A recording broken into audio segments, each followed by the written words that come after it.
Bonjour à tous, comment vous allez? Vous allez bien? Je vais magnifiquement bien. Alors nous allons parler de Kodak. Nous allons revenir un peu sur le marketing de réseau. Pour rester sur ce qu'on a dit, Kodak, le marketing de réseau effectivement fonctionne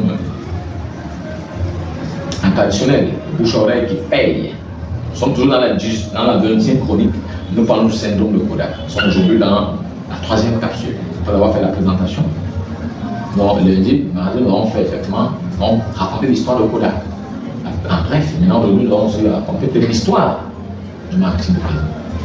Alors le marketing de réseau effectivement naît dans les ménages, les femmes de ménage, les femmes qui sont au foyer, qui se passaient la recommandation des produits. Dans une ville, on a compris que constaté que la vente se développait énormément dans cette contrée, mais justement uniquement en relationnel.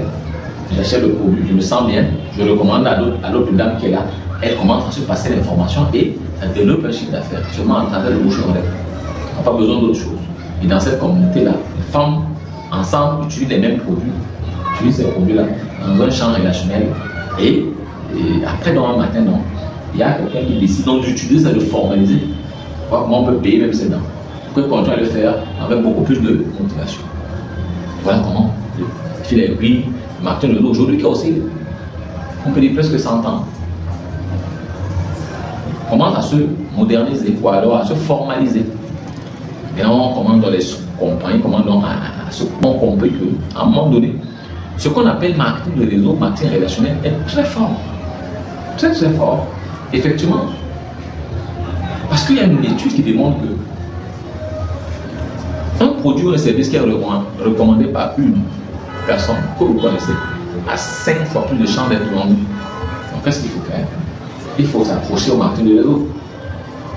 Alors, ça demande de formaliser. Donc, maintenant, on vous demande de le faire mais de façon professionnelle et on vous paye.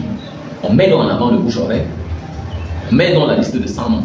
Il faut mettre la liste des frères, la liste des sœurs, la liste des amis, remplir ces listes de 2 noms tous les jours et recommander ces produits aux gens qui sont là.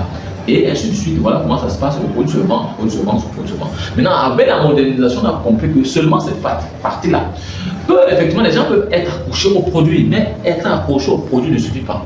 On ne peut pas pousser les gens à aller chercher beaucoup d'argent, gagner beaucoup d'argent. Il y a que ceux-là qui avaient les rêves un peu forts, qui savaient que derrière ce produit, je crée un véritable effet de levier, c'est-à-dire autour de moi. J'ai un réseau solide où les gens consomment le produit, autour de moi, je peux me faire un grand effet de levier. Donc, il n'y a que ceux-là qui continuent. Non, on a donc commencé à mettre des éléments comme le leadership où les gens comprennent que ceux-là, je veux le suivre parce que grâce à ces produits, il a gagné sa vie, il a eu des voitures, il a eu des maisons, et puis il se comporte bien dans la société, il a vraiment une bonne moralité. Donc, si je fais comme du sûrement, je pose rien. Donc, j'arrête ce que je faisais, je fais devenir un peu un homme respectable et respecté dans la société. J'essaie un peu d'être à l'aise, de respecter mes engagements, de faire ci ou ça, et d'aller vers ce que je veux. Je continue à travailler, je mets mes rêves au devant. Et je comprends à un moment donné sur le plan de la personne que j'ai des valeurs que je peux effectivement mettre en place et continuer à travailler pour pouvoir avoir le niveau de vie que j'ai toujours espéré. Donc il y a donc des notions qui ont commencé à entrer. Ce n'est plus que devenu une histoire de je prends un produit qui me plaît, je le recommande à telle personne. C'est devenu une histoire sérieuse où les gens viennent en veste, en costume. Ça sert là pour parler du marketing de réseau, parler véritablement de ce que ça apporte et gagner de l'argent, atteindre la liberté, changer la vie de leur famille, changer leur propre vie et passer dans un autre niveau. C'est devenu donc quelque chose de sérieux et ça commence à prendre l'ampleur. Ça fait qu'aujourd'hui, jusqu'en 2022 ou 2023, nous parlons, aujourd'hui, c'est toujours d'actualité. Le marketing de réseau est toujours là. C'est vrai, il y a des galeuses qui sont entrés pour dénigrer, d'autres en disant que mettez l'argent, ça tourne, c'est ce que nous paye, qui ont dénigré un peu, comme dans toute activité, hein, les bébés galeuses, des filles, ont voulu un peu ternir l'image de cette activité, mais elle reste intacte. Parce qu'elle ne change pas. C'est les hommes, nous qui arrivons, qui changeons, qui gâtons, qui mettons ce que nous voulons là pour changer.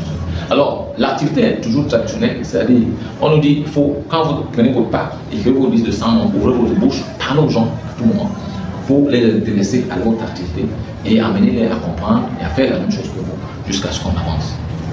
Voilà, l'aspect traditionnel, c'est ça qui continue, qui reste toujours. Donc, on peut dire qu'on est toujours là sur le plan traditionnel. Mais est-ce qu'on ne peut pas passer à un autre niveau? Dans ce corps, pourquoi on a parlé de syndrome de Kodak? Le syndrome de Kodak, c'est hyper important. Alors, je vous dis à très bientôt. Si vous avez aimé, partagez, aimez, restez connectés parce que la suite, risque d'être très très palpitant pour tout le monde. Je vous dis à très bientôt. Je suis Patrice, milliardaire. Je vous aime. Ciao.